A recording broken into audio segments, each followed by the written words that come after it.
बहादुर साथी विधायकों को हृदय से बधाई देना चाहता हूं, दिल्ली की जनता और देश की जनता की ओर से, कि इन्होंने साबित किया कि ये केजरीवाल के और आम आदमी पार्टी के सच्चे सिपाही हैं। देश के लिए, लोगों के लिए लड़ेंगे, दिल्ली की जनता के लिए काम करेंगे। भारतीय जनता पार्टी की किसी धमकी, किसी बंदर घुड़की, किसी जांच, किसी सीबीआई और ईडी से ये लोग डरने वाले नहीं हैं। और भाजपाइयों, मैं तुमको बताना चाहता हूं, आदरणीय नरेंद्र मोदी जी, मैं आपको बताना चाहता हूं, आपने शिंदे और उनके विधायकों को धमकाकर तोड़ लिया होगा। आपने कर्नाटक के विधायकों को, कांग्रेस के विधायकों को धमकाकर तोड़ लिया होगा। आपने अरुणाचल में कांग्रेस के विधायकों को धमकाकर तोड़ लिया होगा। आपने उत्तराखंड में विधायकों को धमकाकर सरकार गिरा ली होगी। आपने मध्य प्रदेश में तोड़फोड़, खरीद फरोख्त, धमकी, जांच करके सरकारों को गिरा लिया होगा, तोड़ लिया होगा। एक बार बिहार में भी आपने डरा धमका के सरकार बना ली होगी। लेकिन ये दिल्ली है, देश की राजधानी है। यहां पर अरविंद केजरीवाल को जनता ने प्रचंड बहुमत से चुना है। एक बार 67, एक बार 62 और पहली बार 28, 3 बार सरकारें बनाई हैं। कभी भी हमारा विधायक टूटा नहीं। जैसे मनीष सिसोदिया ने आपके नापाक इरादों को खुलासा कर दिया, ऐसे ही हमारे ये 4 माननीय विधायकों ने आज आपकी असलियत, आपके नापाक इरादे और आपकी कोशिश जो आप करना चाह रहे थे, शिंदे प्रयोग जो सिसोदिया ने फेल कर दिया, ऑपरेशन लोटस जो ऑपरेशन बोगस बना दिया, यहां ये कोशिश मत करो। रीजनल मीडिया नेटवर्क और मैं हूं आपके साथ रूबी फरहत। दिल्ली में बीजेपी और आम आदमी पार्टी के बीच जारी संग्राम थमने की बजाय बढ़ता ही जा रहा है। इस बीच दिल्ली के सीएम अरविंद केजरीवाल ने शुक्रवार 26 अगस्त को एक दिन का विधानसभा का विशेष सत्र बुलाया है। दरअसल कुछ दिन पहले आम आदमी पार्टी नेता और दिल्ली के डिप्टी सीएम मनीष सिसोदिया ने यह कहकर सनसनी फैला दी थी कि बीजेपी ने उन्हें पार्टी संयोजक अरविंद केजरीवाल के खिलाफ बगावत कर सरकार देंगे तो सीबीआई वहीं संजय सिंह ने बुधवार को मीडिया के सामने आप पार्टी के कुछ विधायकों को पेश कर दावा किया कि बीजेपी नेताओं ने इन्हें खरीदने की कोशिश की है, लेकिन ये आंदोलन नाकाम हो गया है। खैर बात दिल्ली में, लेकिन ऐसा लगता है कि आम आदमी पार्टी करती दिख रही है। बीजेपी और कांग्रेस जहां इसे घोटाला बताते हैं, तो आप उसे शिक्षा नीति से जोड़ते हुए विधायकों की खरीद कर सरकार गिराने की बात कहती है। साथ ही हिमाचल प्रदेश और गुजरात में होने वाले विधानसभा चुनाव को मद्देनजर रखते हुए बीजेपी पर हमलावर नजर आती है। इस लड़ाई को आम चुनाव में केजरीवाल बनाम मोदी भी बनाती दिखती है। आज इसी पर होगी बात कि सीबीआई रेड के बहाने आपकी क्या है सियासी के साथ खुद को बचाने की कोशिश या चुनाव जीतने की जुगत। इस मुद्दे पर बात करने के लिए हमारे साथ जुड़ गए हैं दिल्ली के बीजेपी विधायक एडवोकेट अभय वर्मा जी। हम उनका स्वागत करते हैं। हमारे साथ आम आदमी के प्रवक्ता घनेन्द्र भारद्वाज भी जुड़ गए हैं। हम आपका स्वागत करते हैं। साथ ही हमारे साथ कांग्रेस के वरिष्ठ नेता डॉक्टर एसपी सिंह भी जुड़ गए हैं। आप तमाम मेहमानों का इस प्रोग्राम में स्वागत है। घनेन्द्र भारद्वाज जी, मैं आपसे सबसे पहले जानना चाहूंगी कि करप्शन खत्म करने की बात करते करते खुद आप पर ही नई शराब नीति द्वारा भ्रष्टाचार के आरोप में घिर गए हैं। ये क्या मामला है कि सीबीआई आप पर छापे मार रही है? देखिए, भारतीय जनता पार्टी की केंद्र में सरकार है और सीबीआई हो, ईडी हो, इनकम टैक्स डिपार्टमेंट हो, ये सारे डिपार्टमेंट आजकल भारतीय जनता पार्टी के कार्यकर्ता बन के काम कर रहे हैं और पहली बार नहीं हो रहा। और मैं नहीं कह रहा, उस समय मोदी जी जब कांग्रेस की सरकार थी, मोदी जी खुद कहते थे कि सीबीआई का केंद्र की सरकार उनके खिलाफ मिसयूज कर रही है। ये मोदी जी की स्टेटमेंट है। उस समय के जो चीफ जस्टिस ऑफ इंडिया होते थे सुप्रीम कोर्ट के, उन्होंने कहा था कि सीबीआई सरकार के तोते की तरह काम कर रहा है। सीबीआई को सरकार के तोते की संज्ञा उस समय के चीफ जस्टिस ऑफ इंडिया ने दी थी। और देखिए कह रहा है कि आप नॉर्थ ईस्ट से लीजिए और नॉर्थ ईस्ट से लेके कर्नाटक तक, गोवा हो, मध्य प्रदेश हो, सब जगह ईडी और सीबीआई का मिसयूज करके अपने पॉलिटिकल ओपोनेंट्स के खिलाफ, विपक्षियों के खिलाफ उनकी सरकारें गिराने का भारतीय जनता पार्टी के लोगों ने करा। प्रैक्टिस देखिए, चाहे अरुणाचल हो, मेघालय हो, नागालैंड हो, बंगाल में इस तरीके की कोशिश की गई, झारखंड में अभी कोशिश कर रहे हैं, महाराष्ट्र में इन्होंने सरकार गिरा दी, मध्य प्रदेश में कांग्रेस की सरकार थी, भारतीय जनता पार्टी की सरकार है। ऐसे अनेकों एग्जाम्पल्स हैं कि जिस तरीके से भारतीय जनता पार्टी ने डेमोक्रेटिक इंस्टीट्यूशंस को बुलडोज करके और अपनी सरकार बनाई। सरकार कैसे बनाई? ये हेमंत बिस्वा शर्मा चिटफंड घोटाले में मुख्य आरोपी थे, इनके खिलाफ सीबीआई जाती है, इनके खिलाफ ईडी मनी लॉन्ड्रिंग का मुकदमा दर्ज करती है और हेमंत बिस्वा शर्मा को ऑफर आता है भारतीय जनता पार्टी से, वो भारतीय जनता पार्टी में शामिल होते हैं। सीबीआई और ईडी उनके सारे केस डिस्क्लोज कर देती है। शुभेंदु अधिकारी आज नेता विपक्ष है बंगाल में, शुभेंदु अधिकारी लेकिन सर अभी जो दिल्ली में मिसयूज, क्या आप ये कहना चाह रहे हैं कि दिल्ली में मिसयूज कर रही है ईडी का और सीबीआई का बीजेपी? देखिए, दो चीजें हैं, आपको हमें पहले तो सीबीआई की एफआईआर को समझना पड़ेगा। सीबीआई की की मैंने पढ़ ली है, आपके पास ना गूगल से निकाल लेना। की एफआईआर में एक पहली सप्लीमेंट लिस्ट है जिसमें मनीष सिसोदिया एक्यूज नंबर 1 है। वो कोई भी लिख सकता है। वो अगर मान लो मैं अगर लिख रहा हूँ सीबीआई तो मैं लिखता हूँ Narendra Modi number 1 accused, number 2 Amit Shah, number 3 JP Nadda. अगर मैं लिख रहा होता तो ठीक है, आज सरकार इनकी है तो उन्होंने नंबर 1 एक्यूज लिखा मनीष सिसोदिया। उसके बाद 11 पन्नों की एफआईआर है। 11 पन्नों की एफआईआर में कहीं पे भी एक शब्द में भी मनीष सिसोदिया का नाम का जिक्र नहीं। जिक्र क्या है कि एक लीकर कंपनी थी, उस लीकर कंपनी ने दूसरी लीकर कंपनी को 1 करोड़ रुपए बैंक ट्रांसफर कर, बैंक से हुई है। मेरा मानना है कि बैंक टू बैंक अगर कोई ट्रांसफर हुई होगी तो वो राइट होगी। अब ये सीबीआई कह रही है कि उनके सोर्सेज कह रहे हैं कि इस ट्रांजेक्शन का लेना मनीष सिसोदिया भी नहीं है कि पब्लिक सर्वेंट से, पब्लिक सर्वेंट मान लो मनीष सिसोदिया।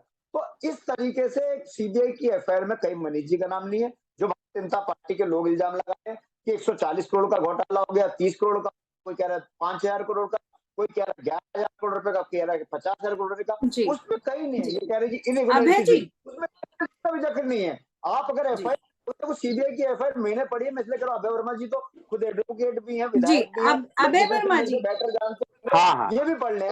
मैं अपने अभय वर्मा जी, ये शराब नीति से संग्राम शुरू हुआ और मामला मनी लॉन्ड्रिंग तक पहुंच गया है। मनीष सिसोदिया ने भी इल्जाम लगाया है कि उन्हें बीजेपी ने ऑफर दिया है कि बीजेपी में शामिल हो जाएं, उन्होंने वो ऑफर ठुकरा दिया, इसलिए ये कार्रवाई की जा रही है।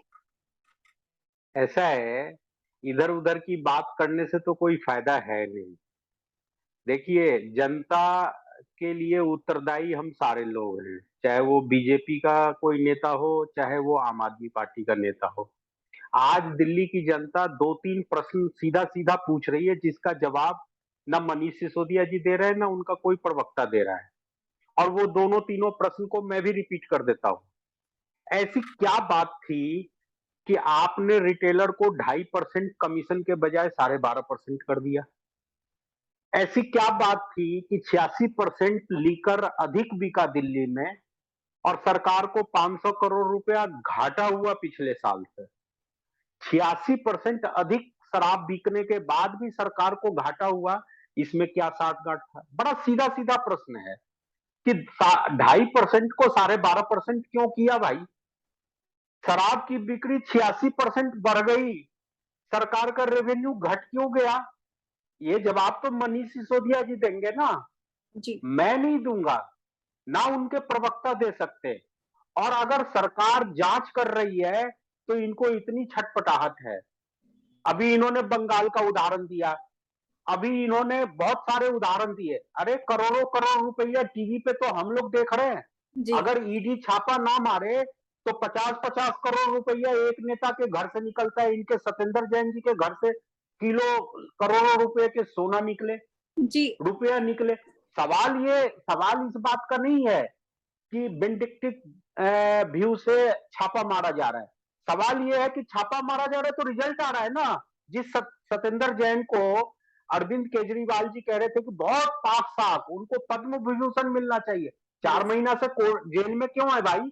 कोर्ट भी मिली हुई है क्या भाजपा के साथ, या कोर्ट के ऑर्डर भी भाजपा लिखवा रही है जी? मुझे ये बात समझ में नहीं आ रहा है कि बार बार आप नैरेटिव को क्यों बदलना चाहते हैं जी? आप सीधा दिल्ली की जनता को जवाब दो ना जी। गनीम कादवा जी आपसे पूछ रही है, आपका रिएक्शन क्या है? देखिए, मैंने अभय जी को सुना, अभय जी ने बोला जैन साहब के घर से करोड़ों रुपए मिला, करोड़ों रुपए के सोने चांदी मिले। झूठ है जैन। जो सीबीआई ने, ईडी ने जो रिपोर्ट करी, ईडी ने बोला कि 7 लाख रुपए मिले। देखिए, एक चीज समझना पड़ेगा, ईडी हो सीबीआई हो, सुन लो अभय जी, आपको तो पता है, ईडी आप सीबीआई जब ये भी रिपोर्ट देखो, करती है, ये झूठ सुन तो लो, झूठ सच का वकील विषय नहीं साहब, है। वकील साहब, आप सुन तो लो, सत्येंद्र सुन तो जैन लो का जो यार। बेल डिसमिस हुआ है वो अरे, ऑर्डर की कॉपी पढ़ लो। सुन तो लो अभय कोर्ट वर्मा, पागल अभय नहीं वर्मा है, जी, कोर्ट वर्मा जी जी बीजेपी सर, नहीं है, एक एक बीजेपी एक नहीं एक चला करके रही बोलिए कोर्ट। सर। उनके अभय डिसमिसल ऑर्डर को पढ़ो आप, अभय जी क्यों उनको जेल में बोलने रखा दीजिए, हुआ है फिर मैं केस आपको उनको। आपके पास आऊंगी। अभय अभय जी वर्मा जी, उनको बोलने आपने नहीं, दीजिए सवाल, पहले। पहले कह जी देना सवाल झूठ करा, है। आपने ये झूठ आपने बोलने का सवाल काम ये लोग कर रहे हैं और दूसरे पे जी आरोप जी लगा रहे सर, हैं। मैं अभी आपके पास पूछा आऊंगी। नहीं सही है, ऑर्डर पढ़ के आए हैं क्या सत्येंद्र अरे जैन जी से? सुन तो लो, क्यों सुन तो 4 लो, महीने सुन से तो लो, सत्येंद्र जैन जेल में है? सुन तो जी लो। अरे अभय जी सुन लो, झूठ बोल सुन रहे लो, हो जेल आप तो, और दूसरे को अरे कह रहे हो झूठ बोल रहे हैं। जेल अभय तो जी अमित अभी शाह जी आपके भी पास गए, में आऊंगी रिएक्शन के लिए, आप पहले उन्हें अमित अपनी शाह जी ने बात पूरी सारे करने मर्डर दीजिए करे थे। प्लीज। जी सर बोलिए। जेल तो अमित शाह जी भी गए थे। देखिए, मैं जी जो कह रहा हूँ कि सीबीआई हो चाहे ईडी हो, जब भी रेड कहीं करती है तो एक सीजर रिपोर्ट बनती है। सीजर रिपोर्ट ये कहती है कि हमने रेड करी, हमें इतना कैश मिला, इतनी ज्वेलरी मिली, इतने हमें बेनामी प्रॉपर्टी के कागजात मिले, इतनी हमें चीजें मिली। सीजर रिपोर्ट होती है। सीजर रिपोर्ट में जो जैन साहब के, इन्होंने कहा जैन साहब के घर में जब रेड हुई, 7 लाख रुपए मिले, और 7 लाख रुपए क्योंकि बैंक के थे, उसकी अकाउंट स्टेटमेंट थी, बैंक स्टेटमेंट थी, वो 7 लाख रुपए भी उनकी वाइफ को वो दे के चले गए ईडी वाले, क्योंकि 7 लाख रुपए अकाउंटेबल मनी थी, उसके अलावा कुछ नहीं मिला। रही बात मनीष सिसोदिया जी की, 31 जगह पे पड़े, चली मनीष जी के घर से कुछ भी नहीं मिला, कुछ भी, एक अरे ना आपको कोई कैसे 1 पता रुपया चल रहा कैश है? मिला, अभी तो ना केस 1 रुपया इन्वेस्टिगेशन में गोल्ड मिला, है। ना ना बेनामी। अरे सीबीआई बताइए ना, सीबीआई जब भी रेड करती है, अभी आपने देखा अरे नहीं नहीं जहां नहीं, पे सीबीआई, ऐसे नहीं होता। सीबीआई, इतने अबे जी इतने एक तो मुझे बेवकूफ नेता नहीं बैठे हैं अपने अरे घर में सुन पैसा तो रखेंगे। समझाने दो। नहीं, सत्येंद्र जैन जितने के जगह साथी के घर से करोड़ों जितनी, रुपया मिल रहे हैं, उनका साथी पार्थो, बता रहे हैं अरे सत्येंद्र जैन का पैसा है। जी अरे पार्थो कमाल कर चटर्जी रहे जी, हो अर्पिता जी, आप। केस जी, देखिए मुझे आपकी डिस्क्रिप्टाइज और मत करो। बीजेपी की आप लड़ाई में क्या देखो, दिल्ली की जनता के मुद्दे कहीं बहक गए हैं भाई सर? दिल्ली की जनता तो हाथ देखिए जोड़ के देखिए, पूछ रही है कि 2.5% को 12.5% क्यों किया अबे कमीशन? अबे उसमें आपको अबे कितने अबे पैसे मिले हैं? अबे अबे बड़ा अबे जी, दिल्ली की अबे जी, जनता बड़ा सीधा जी साधा एक एक अबे सवाल करके कर रही बोलिए है। सर, इस तरह जी, से डिबेट आगे नहीं बढ़ पाएगी सर, देखिए प्लीज एक देखिए, एक करके मेरा बोलिए। मेरा ये था कि आपने देखा होगा कि सीबीआई ईडी कहीं पे भी रेड मारती है, और जहां पे भी जी कैश मिलता है, गोल्ड मिलता है, दिखाते हैं ना, आपके टेलीविजन सब लाइव करते हैं कि जी जी इतना कैश है, पार्थो चटर्जी के घर से इतना मिला, उसकी गर्लफ्रेंड के घर से इतना मिला, इतनी चीज। जी 31 जगह हुई, मनीष जी के घर पे रेड हुई, चोर हुई, जैन साहब के घर पे रेड हुई, कहीं कोई कैश, कोई ज्वेलरी, कोई बेनामी प्रॉपर्टी कहीं मिली हो, सिर्फ और सिर्फ जी पॉलिटिकल अटैक, राजनीतिक बदले की भावना से इस तरीके की कार्रवाई जी केंद्र की एसपी मोदी सिंह जी, सरकार कर रही है। जी जी सर, एसपी सिंह जी, भ्रष्टाचार के नाम पर शीला जी की सरकार गई थी, दावा किया गया था कि भ्रष्टाचार मुक्त सरकार देंगे, लेकिन ये कौन से खेल से दिल्ली की जनता के साथ खेला जा रहा है अब? एसपी सिंह जी, आप मुझे सुन पा रहे हैं? हाँ, मैं सुन पा रहा हूँ।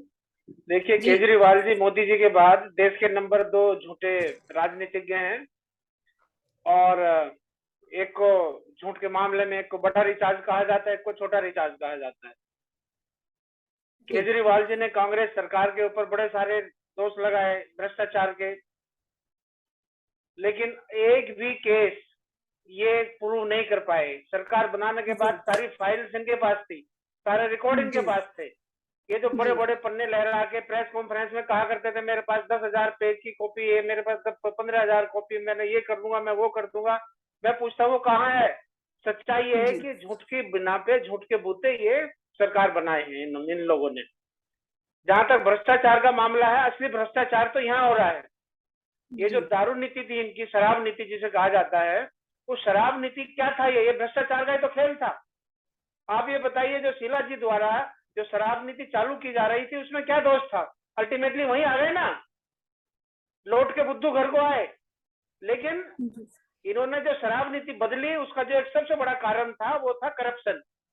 इन्हें करप्शन क्या, क्यों? क्योंकि इन्हें पंजाब के लिए चाहिए था मोटा पैसा, और मोटे उस पैसे को शराब के द्वारा, शराब माफिया द्वारा ही दिया जा सकता था। 5-7 शराब माफियाओं को इन्होंने पूरी दिल्ली बेच दी और मोटे मोटे पैसे लिए, और उनको मोटा मोटा प्रॉफिट दिया मोटे पैसे कमाने के लिए, और उस पैसे से इन्होंने पंजाब का इलेक्शन लड़ा और जीते भी। तो ये झूठ के लोग, ये भ्रष्टाचारी लोग हैं, और अभी तो आप देखिए आगे आगे क्या होगा। जहां तक इनका, आप एक चीज को खुद अंदाजा लगाइए कि जहां भी जितना भी पैसे का मामला है, जहां भ्रष्टाचार का मामला है, केजरीवाल जी ने अपने सर पे कुछ नहीं लिया हुआ। उनके पास ना कोई डिपार्टमेंट है, ना कोई मंत्रालय है। उनके कौन है दो सबसे ज्यादा क्लोज लोग कौन है? मनीष सिसोदिया और सत्येंद्र जैन। ये सारा भ्रष्टाचार जितना भी सरकार में चलता है इनके द्वारा होता है। बाकी जो दूसरे मंत्री हैं उनको इतना ज्यादा मौका नहीं मिलता है, उनके द्वारा भी कुछ करना हो तो अल्टीमेटली यही दो लोग हैं, और यही दो लोग फंसे हैं। और मैं समझता हूं कि ईडी और सीबीआई अच्छी तरह जांच करेगी तो बहुत सारा बहुत बड़ा भ्रष्टाचार दिल्ली में निकलेगा। जहां तक जी हाँ, जहां तक उसकी बात है, इनका जो सरकार गिराने वाली बात है, ये जो खेल चल रहा है, मैं समझता हूं कि दोनों ही इस मामले में पाक साफ कोई नहीं है। आप बीजेपी की हिस्ट्री देखिए, सरकार गिराने में माहिर है। लेकिन सर आपका दावा तो है कि मनीष सिसोदिया बहुत ईमानदार है। किसका दावा है? आम आदमी पार्टी हमारा का दावा सर। तो नहीं है। आम आदमी पार्टी का दावा है। नहीं, लेकिन आम सर आदमी ईडी पार्टी की का होगा। छापेमारी में तो आम राहुल आदमी गांधी पार्टी का जी और दावा हो सोनिया गया। गांधी जी भी आई हैं। देखिए, आम आदमी पार्टी का दावा कुछ भी हो, सच्चाई ये है कि भ्रष्टाचारी है केजरीवाल। नंबर 1 भ्रष्टाचारी है, नंबर 1 झूठा है। आप भूल गए, मैं बंगला नहीं लूंगा, मैं सरकार नहीं बनाऊंगा, मैं इलेक्शन नहीं लड़ूंगा। आप भूल गए वो सब। उन्होंने दिखाई है ना क्लिप्स को। आप इनकी बातों में मत जाइए।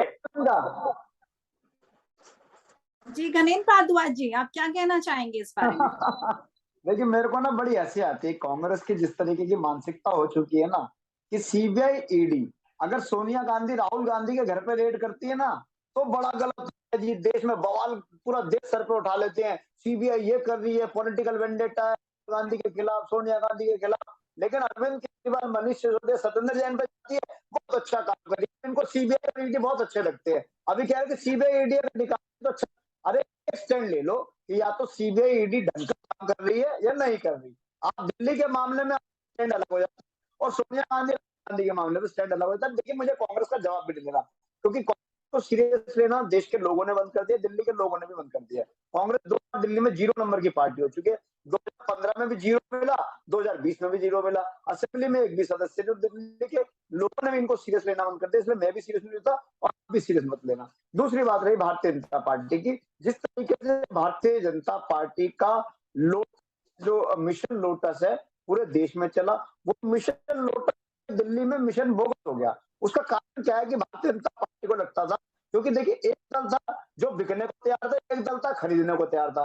एक तरफ तो विधायक बिकने को तैयार, खरीदने वाले लोग थे। क्योंकि पूरे देश में मैं कहता हूं कि नरेंद्र मोदी जी, अमित शाह जी ने पूरे देश में एक नेटवर्क एस्टेब्लिश करा हुआ, जिनको राजनीतिक दलाल कहते हैं, पॉलिटिकल एजेंट्स कहते हैं, जिनका काम विपक्ष की सरकारें गिरा के भारतीय जनता पार्टी की सरकारें बनाना।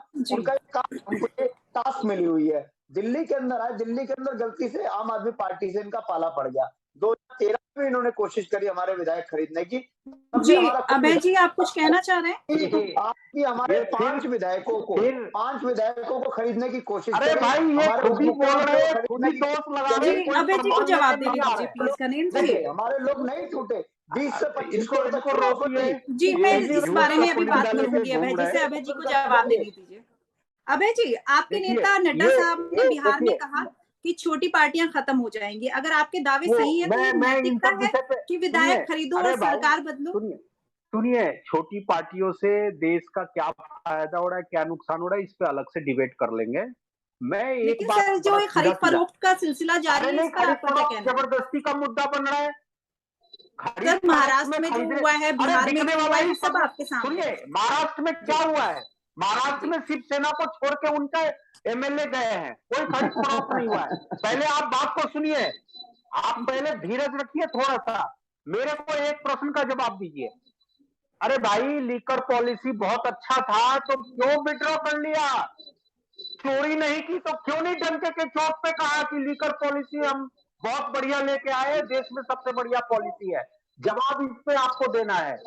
ये लोटस सेल का नैरेटिव मत सेट कीजिए। गवाह भी आप ही है, इल्जाम लगाने वाले भी आप ही है। आपके पास एक सबूत पिछले 4 दिन में नहीं आया। सर, कि कौन संजय सा सिंह जी ने बीजेपी का कहा है नेता कि मिला, शराब नीति के कौन सा जरिए नेता फोन किया, कौन सा नेता आपसे मिलने गया, कौन सा नेता ऑफर दिया, एक भी एविडेंस आपने पेश नहीं किया है। आप केवल जनता को गुमराह कर रहे हैं। आप लीकर पॉलिसी पे जवाब दीजिए। आपने लेकिन लीकर सर, जब पॉलिसी तक क्यों विड्रॉ किया? जब आपसे अभय जी, सीबीआई ने मुकदमा दर्ज किया तो क्यों आप लीकर पॉलिसी को लेके भागे? इसी लीकर पॉलिसी के लिए आपने सदन में वो महिमा मंडन किया था कि इससे बढ़िया लीकर पॉलिसी इस देश में हो ही नहीं सकता, हम 10,000 करोड़ कमा के लाएंगे। ये ऑन रिकॉर्ड है मनीष सिसोदिया जी का। क्यों विड्रॉ किया आपने? चोरी किया है। जब आप पे सीबीआई का मुकदमा दर्ज हुआ तो आप लीकर पॉलिसी लेके भाग गए। आपको जनता नहीं छोड़ने वाली है। आप जितना जी मर्जी घनेन्द्र जी इधर उधर जवाब घुमाते दीजिए रहिए। प्लीज। आप जवाब दीजिए, क्यों देखिए, लेके भागे आप लीकर पॉलिसी? बता रहा आप हूँ, इतने अरे ईमानदार बता थे रहा हूँ, तो क्यों नहीं बता लीकर रहा हूँ, पॉलिसी के बता साथ रहा आप हूँ, टिके? बता रहा हूँ भैया भाई, बता रहा हूँ। इतना गुस्सा क्यों हो रहे हो भैया? अभी गुस्सा विधानसभा में इसलिए भी हो रहा धारणा, हूँ कि आप नैरेटिव अरे अभी बदलना चाह रहे हो। अरे 26 आप को ये जी कहते हैं ना, सर, 26 नहीं अभय होने जी वाला। प्लीज घनेन्द्र जी को आप बोलने जनता दीजिए को प्लीज। जवाब दीजिए। जनता अरे आपसे सुन जो तो लो अबे जी, पूछती है, अरे 3 सुन तो बार लो, फिर से सुन आप तो तीनों लो, प्रश्न का सुन लो, जवाब दीजिए। सुन लो, 2.5% को सुन लो, 12.5% क्यों किया कमीशन? सुन तो लो यार, सुन तो लो अबे जी। सुन ही रहे अरे हैं कब 26, से। आप लेके जाओगे सुन अभय तो तो जी लो, आपका प्लीज अब आप हाल बोल, बोलने दीजिए गोवा। घनेन्द्र जी अरे को। भाई दिल्ली में टिको, दिल्ली में, दिल्ली पे जवाब अरे दो। 26, अरे 26 को सेशन में सर भी कुछ उनको बोल सुन देना, लीजिए आगे आप बोल प्लीज, दो उनका जवाब यार। सुन लीजिए। जी देखिए सर बोलिए। देखिए देखिए, अभय जी ने बोला कि वापस क्यों लिया। मैं फिर अभय जी से एक सवाल पूछूंगा कि आप भी ये कह रहे थे कि तीनों कृषि कानून बहुत अच्छे हैं, देश के किसानों का भला हो जाएगा, देश के किसान आबाद होंगे। फिर आपने 3 काले कानून वापस लिए, वो भी 1.5 साल बाद, जब 700 किसानों की जान चलेगी, तब आपको लगता है कि तीनों किसान कानून जो है खराब थे। अब लीकर पॉलिसी की, जो लीकर पॉलिसी पे कह रहे हैं कि क्यों पॉलिसी विड्रॉल करें, उसका मैं कारण बताता हूँ कि दिल्ली के अंदर नई लीकर, पुरानी लीकर पॉलिसी में भी 859 वाइन शॉप थी, और नई पॉलिसी के अंदर भी 849 दुकानें खुलनी थी, क्योंकि दुकानें खुली 546, तकरीबन 450 दुकानें कम खुली। क्यों कम खुली? क्योंकि जो लीकर पॉलिसी बनाई थी वो लेफ्टिनेंट गवर्नर साहब को एक्साइज डिपार्टमेंट ने बना के भेजी। जो उस समय के एलजी साहब थे, एक बार नहीं 3 बार फाइल रिजेक्ट करके उन्होंने वापस एक्साइज डिपार्टमेंट को भेजी, अपने रिकमेंडेशन उसमें लगाई, और उन रिकमेंडेशन के आधार पर चौथी बार एक्साइज पॉलिसी जाती है और लेफ्टिनेंट गवर्नर साहब उसको अप्रूव कर देते हैं, और उसमें लिखा होता है कि नॉन कंफर्मिंग एरिया में भी लीकर शॉप खुलेगी, जो पहले नहीं खुलती थी। और 15 नवंबर को पॉलिसी लागू होनी थी। 13 नवंबर ठीक 48 घंटे पहले उस समय के एलजी साहब ने अपनी लिखी हुई बात को देते हैं और लिखते हैं कि नॉन कंफर्मिंग एरियाज में लीकर शॉप बगैर डीडी और एमसीडी के नहीं खुलेगी, जिसकी वजह से 444 दुकानें नहीं खुली। उसके सरकार करोड़ रुपए का रेवेन्यू का लॉस हुआ और लीकर माफिया को फायदा। तीसरी बात, उसके बाद ये करते करते जिस तरीके से आपको बवाल आपने हुआ, माफी मांगा है क्या दिल्ली की अबे जनता जी मैं से? बता जी रहा हूँ, आज अबे पहली तो सुन बार आप लीजिए, स्वीकार कर रहे हो। पहले दिल्ली की अरे जनता समझ, से माफी मांगो। अरे समझ, माफी जी माफी आप मांगना। चोरी देखिए करके उसके सीना चोरी कर रहे हो। तुम लोग चोरी इससे पहले करके ये पकड़े पूछिए, गए सर, एक जब एक एक सीबीआई का करके जवाब मुकदमा दीजिए। दर्ज दिल्ली हुआ। में एसपी सिंह जी, मैं तब आपसे तुम जो पूछना है चाहूंगी। ये लीकर पॉलिसी लेके भागे हो। जी रुक सर प्लीज, रुकिए, मुझे मैं एक लॉजिक क्वेश्चन, पे मुझे डिबेट आगे इन्होंने बढ़ाने दीजिए सर प्लीज। लीकर पॉलिसी वापस खुली, मैं बता रहा हूँ। 546 दुकानें खुली, 440 दुकानें इसलिए नहीं खुली क्योंकि भाई उनके एलजी साहब साहब ने सीबीआई का पॉलिसी चेंज मुकदमा कर दी। दर्ज होने के बाद क्यों विड्रॉ किया? अरे सुन तो लो, दिल्ली के अंदर क्यों फिर से सुने? जनता चोरी पार्टी करके के बैठे हो, लोगों बात कर ने रहे सर हो। उनको अवैध बोलने बेचने दीजिए का प्लीज, धंधा अपनी शुरू बात कर पूरी दिया। करने दीजिए, उन्हें दिल्ली में जवाब देने गुजरात दीजिए बना सर रहा प्लीज। है, ये दिल्ली में जवाब भी थोड़े दे जहरीली रहे, शराब पी के भ्रमित लोग कर रहे मर जाए, लोगों को। दिल्ली में भी जहरीली शराब पी के लोग मर जाए, को कि आपको जेल भेज देंगे, साल के अंदर दुकानें छोड़ के भाग गए, और पूरी दिल्ली में भारतीय जनता पार्टी ने अवैध शराब का एक रैकेट, एक माफिया स्थापित कर दिया। लीकर पॉलिसी पुरानी वाली ना अपडेट ना उसको लागू करते, पूरी दिल्ली में ऐसा हाल होता था, हर गली मोहल्ले में लाशें बिछी होती जहरीली शराब की वजह से। इसलिए पॉलिसी को हमने लागू करा, क्योंकि तो जो 8 महीना आपने दिल्ली की जनता को जी सजा दिया है ना। जी 8 महीना एसपी सिंह गलत जी, लीकर पॉलिसी चला के जी आपने दिल्ली की जनता को सजा आज दिया ना। संजय सिंह जी ने भी बीजेपी पे आरोप लगाया है कि उनके विधायकों को खरीदने की कोशिश की गई है, जो कि नाकाम रही है। तो बीजेपी क्या मैडम वाकई मैडम बनी ऐसी, बनाई सरकारों को मैडम सुनिए, तोड़कर 1 अपना मिनट मेरी बात प्रभुत्व हर सुनिए। राज्य में स्थापित करना 1 चाहती है? मिनट देखिए, आप मीडिया से जुड़ी देखिए हुई है मैडम, मैडम। ऐसा तो सर, सच्चाई है। संजय ऐसे सिंह जी ने अनर्गल आज भाषा नवाज से ने डिबेट ना एक चलाए। बयान दिया है। संजय सिंह के कहने से क्या होगा, क्या प्रमाण दिया है? सर मैं अपने इसका 4 जवाब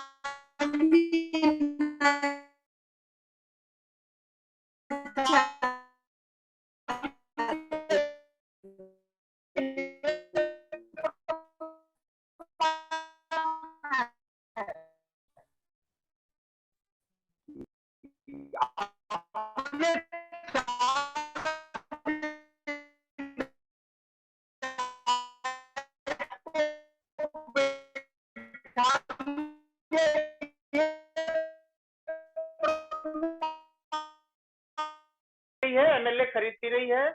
50-50 करोड़ रुपए में एक एमएलए खरीदा जा रहा है, प्लस मंत्री पद दिए जा रहे हैं, प्लस ईडी से डराया जा रहा है, सीबीआई से डराया जा रहा है, पूरा देश जानता है। मैं आपको कुछ आंकड़े देना चाहता हूं कि मनमोहन सिंह जी की सरकार में 113 केसेज रजिस्टर्ड हुए थे 10 साल में ईडी द्वारा, और अब 4 से 5 हजार हो चुके हैं, जिनमें ज्यादातर है वो नेताओं के खिलाफ है। तो आप खुद इससे अंदाजा लगाइए, नेताओं को दबाया बनाया जा रहा है क्योंकि बीजेपी चाहती है विपक्षहीन भारत हो जाए। ये लोग तानाशाह प्रवृत्ति के लोग हैं, ये नहीं चाहते विपक्ष रहे। जहां तक इनकी बात है केजरीवाल जी की, जो इल्जाम लगा रही है, इल्जाम इन्होंने पहले भी लगाया था जब पहले सरकार बनाई थी कि हमारे एमएलए तोड़ रहे हैं, लेकिन अल्टीमेटली जब गडकरी जी के खिलाफ लगाया था और क्या नाम था उनका, जेटली जी के खिलाफ लगाया था, अल्टीमेटली क्या हुआ था कि इन्होंने माफी मांगी थी। तो ये एक खेल है, जब इन्हें लगा केजरीवाल को कि इनकी भ्रष्टाचार इनका उजागर हो गया है, दारू में जो इन्होंने शराब नीति लागू की थी, जो ठेके दिए थे, जब इनका भ्रष्टाचार उजागर हो गया है, पूरे देश में फैल गया, तो इन्होंने नया एक रचा कि हमारी सरकार है, हमारे एमएलए खरीद रहे। अरे भाई, इनका झूठ का तो इसी बात से पता लगता है कि सबसे पहले अगर कोई एमएलए खरीदेगा तो पेरिफेरी का एमएलए खरीदेगा, मिनिस्टर को नहीं खरीदते हैं। और वो मिनिस्टर को नहीं खरीदते। वो आज 4 विधायक अपने लेकर के आए हैं सामने सर। कौन? तो 40 भी ला सकते हैं, उनके विधायक हैं, उनसे जो मर्जी बुलवा लो। देखिए अभय वर्मा जी, जब तक आप जैसे बिहार की बात करें तो वहाँ पर जब तक आरजेडी आपके साथ थी तो उस पर कोई भी चार्जेस नहीं, जेडीयू जब आपके साथ थी, बीजेपी का बनकर फोन कराए थे, पहले भी इन्होंने अपने आदमी के द्वारा बीजेपी का कह के कि मैं बीजेपी से बोल रहा हूँ, फोन करवाए थे, उसका खुलासा हो चुका है। जी सर, एसपी सिंह जी, मैं भी आपके पास आऊंगी, अभय जी को जवाब देने दीजिए। सर, जब तक जेडीयू आपके साथ सत्ता में थी बिहार में, तब तक वहाँ पर कोई सीबीआई और ईडी की रेड नहीं लेती थी। दूसरी बात यह है कि बीजेपी ने ऐसा किया हो, इसके बारे में शक नहीं है, ये जरूरी हो सकता है क्योंकि ऐसा होता रहा है। जी, मैं भी आपके पास आऊंगी। अभय जी, मैं आपसे पूछना चाह रही थी कि जिस तरह से बिहार में जेडीयू के साथ भाजपा की सत्ता थी, लेकिन जैसी ही सत्ता से हटी तो वहां पर ईडी के छापे और सीबीआई के छापे आपको पता होगा कि लगने शुरू हो गए हैं वहां पर। तो ये क्या मैडम प्लीज पहले पता आज सुबह भी वहां पर सर किसके यहाँ पड़े हैं बताइए। जेडीयू पे, आरजेडी पे पड़े हैं। नहीं पड़ा है, फिर यही आपको पता नहीं है, आप बेकार सर सीबीआई के छापे आज पड़े हैं सर, सीबीआई के छापे आरजेडी के यहाँ पड़ा है, वो पहले से पड़ता आ रहा है, आपको पता है। लेकिन सर सत्ता बदलते ही ये छापे क्यों पड़े हैं, आज ही क्यों पड़े? इससे पहले भी तो सर ये पढ़ सकते थे। आप विषय की जानकारी लेके बात किया कीजिए। जी सर, आज ही पढ़े, मैं वही बोल रही हूँ, सत्ता में जाने के बाद आप चले गए बिहार, मैं बार बार पूछ रहा हूँ कि मेरे 3 प्रश्नों का जवाब नहीं मिल रहा। फ्लोर टैक्स से पहले क्यों पड़े हैं? सीबीआई ईडी का इस्तेमाल करें, विपक्ष को धाराशाही करो, ये तो होगा। अब जेडीयू भी होने वाला। जी अभय जी, सर प्लीज अभय जी को जवाब दें। कांग्रेस का भी मैं याद दिला देता हूँ, सीबीआई ने नरेंद्र मोदी को मुख्यमंत्री रहते हुए सुबह से बुलाकर रात तक बिठा के रखा था, फिर भी मोदी जी ने ये नहीं कहा, इनके आदमी की तरह रोना नहीं रोया था उन्होंने पूरे टाइम सीबीआई को कोऑपरेट किया था। राजधर्म क्या होता है? राजधर्म की सीट दी थी ना, क्यों दी थी? तो राजधर्म की सीट दी थी, तभी तो 20 लोग से एक आदमी सत्ता में बना हुआ है, राजधर्म की सीट दी गई थी। और उस राजधर्म उसी चीज का परिणाम है कि आज मोदी जी दुनिया के कद्दावर नेता बने हुए हैं। दुनिया में नहीं है, गलतफहमी में मत रहना। अरे आप गलतफहमी में हो, 440 के आगे फिर भी गलतफहमी दूर नहीं हो रही। जी घनेंद्र भारद्वाज जी, कैमरे की जरूरत नहीं होती है। सर मैं अभी आपके पास आऊंगी, सर एक एक करके बोलिए। 40 हो गए, आपको पता ही नहीं है आप कहाँ खड़े हो। जी घनेंद्र भारद्वाज जी, शराब नीति के जरिए क्या ऑपरेशन लोटस को छुपाने की कोशिश की जा रही है? देखिए, ऑपरेशन लोटस तो देश के सामने है। ऑपरेशन लोटस में जिस तरीके से मैंने आपको सीरीज ऑफ इंसिडेंट बताए हैं। अमित शाह जो है सीरियल ऑफेंडर हैं। सीरियल ऑफेंडर का मतलब है कि अरुणाचल से लेके मणिपुर के अंदर भारतीय जनता पार्टी के 2 विधायक थे, भारतीय जनता पार्टी ने सरकार बना ली। मेघालय के अंदर भारतीय जनता पार्टी के 4 विधायक के साथ सरकार बना ली। तो पूरे देश में भारतीय जनता पार्टी ने, गोवा में इनके जीते, कांग्रेस के 18 विधायक जीते, भारतीय जनता पार्टी ने जलाई। देखिए देश में हो क्या रहा है कि आज कांग्रेस को वोट देने का मतलब है कि इनडायरेक्टली भारतीय जनता पार्टी को वोट दे दो। जो कांग्रेस के विधायक बनाते, कांग्रेस के विधायक भारतीय जनता पार्टी की साथ देते। इस तरीके का पूरे देश में खेल चल रहा है, विधायक देने का, बेचने का। और आम आदमी पार्टी, देखो हम कहते हैं हमारे विधायक क्यों नहीं टूटे, क्योंकि हम आंदोलन से निकल के आए, आंदोलन की कोख से निकल के आई पार्टी है। और हम यहाँ पर कोई मंत्री, सांसद, कोई विधायक, कोई मुख्यमंत्री बनने थोड़ी आए थे। हम तो व्यवस्था के लिए आए थे कि देश से भ्रष्टाचार खत्म होना चाहिए, गरीब को उसका वाजिब हक मिलना चाहिए, गरीब के बच्चे को अच्छी शिक्षा मिलनी चाहिए, गरीब के बुजुर्ग को अच्छा इलाज मिलना चाहिए, महिलाओं की सुरक्षा हो, महिलाओं का सम्मान हो, नौजवान के हाथ में रोजगार हो, किसानों को उनकी फसल का उचित दाम मिले। यही सपना लेके अरविंद केजरीवाल ये मिशन है। और मैं फिर कह रहा हूँ, अभय जी यहाँ बैठे हैं, मैं आपके चैनल के माध्यम से आपके को भी कहना चाहता हूँ, अभय जी को भी कहना चाहता हूँ, आप सीबीआई की रेड करवा लो, आप ईडी की रेड करवा लो, आप एनआईए की करवा लो, आप हमारे सभी नेताओं को तो जेल सर भेज क्या दो। आप बीजेपी के मनीष जी खिलाफ को आंदोलन फांसी करेंगे? आप मनीष जी को फांसी पे लटका दो, मनीष जी को फांसी पे लटका दो, अरविंद जी को फांसी पे लटका दो, हम सबको लटका दो फांसी में, हम सबको जेल भेज देना। लेकिन हमारी सरकार अब, क्योंकि मिशन जो है 130 करोड़ लोगों का हो चुका है, अब मेक इंडिया नंबर 1 का जो मिशन है वो 130 करोड़ लोगों का मिशन है। 130 करोड़ लोग मिलकर इस देश में बदलाव करेंगे। हम किसी भी धमकी से, किसी भी ईडी, सीबीआई, एनआईए से डरने वाले नहीं है। जो आपने करना, जो आपके अंदर ताकत है, हमारी ताकत लगाए ना, हम ना झुकेंगे, ना टूटेंगे, ना रुकेंगे। हम अपना मिशन, अपना काम जारी रखेंगे, गरीब की मदद करते रहेंगे, गरीब के बच्चे को अच्छी शिक्षा देने का देखेंगे, गरीब के बुजुर्ग को अच्छा इलाज देने का काम करेंगे। दिल्ली में महिलाओं की सुरक्षा के लिए और लगाएंगे, सीसीटीवी लगाएंगे, और नौजवानों को रोजगार देंगे, दिल्ली की डेवलपमेंट हम करते रहेंगे। जो करना, जितनी ताकत जी अभय जी, हम टूटेंगे।